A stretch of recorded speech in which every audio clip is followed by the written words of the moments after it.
ವಿಜಯನಗರದ ರೆಂಕೋ ಲೇಔಟ್ನಲ್ಲಿ ದಿನಾಂಕ 3 ಜೂನ್ 2026ರಂದು ರೇಣುಕಾ ಎಂಬುವವರು ಊಟ ಮುಗಿಸಿ ರಾತ್ರಿ 11 ಗಂಟೆ 10 ನಿಮಿಷಕ್ಕೆ ವಾಕಿಂಗ್ ಮಾಡ್ತಿದ್ದಾಗ ಯಾರೋ ಹಿಂಬದಿಯಿಂದ ಬಂದ ಅಪರಿಚಿತರು ಅವರ ಕುತ್ತಿಗೆಗೆ ಕೈ ಹಾಕಿ 25 ಗ್ರಾಂ ಚಿನ್ನದ ಮಾಂಗಲ್ಯ ಸರವನ್ನು ಕಿತ್ತುಕೊಂಡು ಹೋಗಿರ್ತಾರೆ.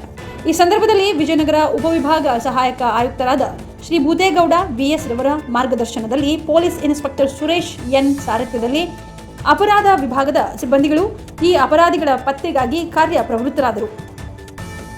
ನಂತರ ಅಪರಾಧ ಪತ್ತೆ ಕಾರ್ಯದಲ್ಲಿ ಕಾರ್ಯಪ್ರವೃತ್ತರಾಗಿರುತ್ತಾರೆ. ಈ ಸಂದರ್ಭದಲ್ಲಿ ಆರೋಪಿ A1 ನಹೀಂ ಪಾಷಾ, ಪಿಂಟು, A2 ಮುದಾಸಿರ್, ಇಮ್ರಾನ್, ಕೋಳಿ ಎಂಬುವರನ್ನು ಪತ್ತೆ ಮಾಡುವಲ್ಲಿ ಯಶಸ್ವಿಯಾಗಿದ್ದಾರೆ. ಅದರಲ್ಲೂ ನಹೀಂ ಪಾಷಾ ಪಿಂಟು ಪ್ರಖ್ಯಾತ ರೌಡಿ ಶೀಟರ್ ಆಗಿದ್ದು ಬ್ಯಾಟರಾಯನಪುರ ಪೊಲೀಸ್ ಠಾಣೆಯಲ್ಲಿ ಈತ ರೌಡಿ ಆಸಾಮಿಯಾಗಿದ್ದು ಈತನ ಮೇಲೆ ಬೆಂಗಳೂರಿನ ವಿವಿಧ ಠಾಣೆಗಳಲ್ಲಿ 9ಕ್ಕೂ ಹೆಚ್ಚು ಕೇಸುಗಳಿದ್ದು ಜೊತೆಗೆ A2 ಆರೋಪಿಯಾದ ಮುದಾಸಿರ್, ಇಮ್ರಾನ್, ಕೋಳಿ ಈತನ ಮೇಲೆ ಬೆಂಗಳೂರಿನ 38ಕ್ಕೂ ಹೆಚ್ಚು ಪೊಲೀಸ್ ಠಾಣೆಗಳಲ್ಲಿ ಸರಗಳ್ಳತನ, ರಾಬರಿ, ಸುಲಿಗೆ ಪ್ರಕರಣಗಳಿದ್ದು ಸುಮಾರು 15ಕ್ಕೂ ಹೆಚ್ಚು NBW ಪ್ರಕರಣಗಳು ಈತನ ಮೇಲಿದ್ದು ಈತ ಪೊಲೀಸರಿಗೆ ಸಿಗದೆ ತಲೆಮರೆಸಿಕೊಂಡು ಓಡಾಡುತ್ತಿರುತ್ತಾನೆ.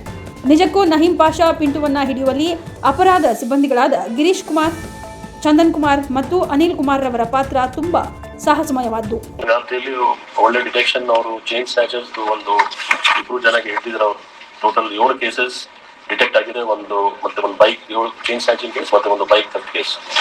2 ಆರೋಪಿಯವರ ಇದರಲ್ಲಿ ಒಟ್ಟಾಗಿ 23 ಲಕ್ಷದ ರಿಕವರಿ ಇದೆ. ಬಹಳ ಒಳ್ಳೆ ಕೆಲಸ ಮಾಡಿ, ಯಾಕಂದ್ರೆ ಜನಕ್ಕೆ ಕಾನ್ಫಿಡೆನ್ಸ್ ಬರಬೇಕು.